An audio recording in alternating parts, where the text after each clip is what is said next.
Si est une affaire qui risque bien de bouleverser le monde du tennis tant les faits, s'ils sont avérés, sont graves.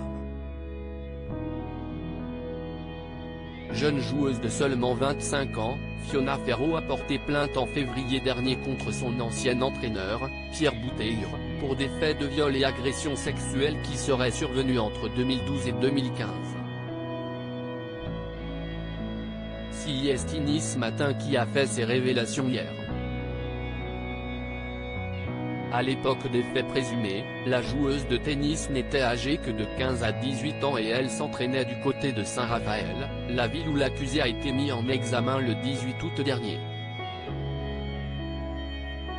D'après les informations du quotidien régional, Pierre Bouteyr aurait reconnu la matérialité des faits mais conteste l'accusation de viol comme Fiona Ferro l'indique dans sa plainte.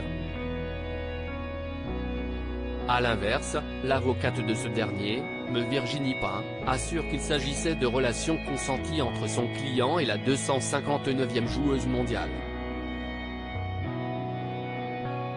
Depuis le début de l'affaire, l'entraîneur, qui a notamment eu sous ses ordres Alizé Cornet, a été placé sous contrôle judiciaire avec interdiction d'entraîner des mineurs. Il a également une obligation de soins et ne doit pas entrer en contact avec la plaignante.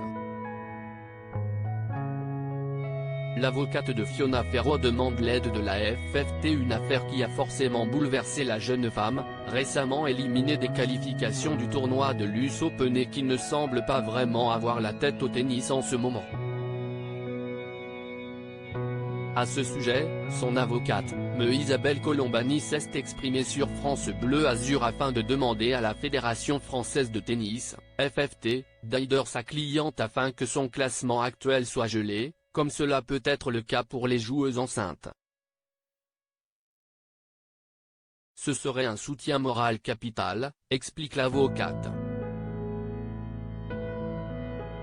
De son côté, Fiona Ferro ne s'est pour l'heure pas exprimée publiquement sur l'affaire, tout comme le principal accusé. Pierre Bouteyr présumé innocent des faits qui lui sont reprochés jusqu'au jugement définitif.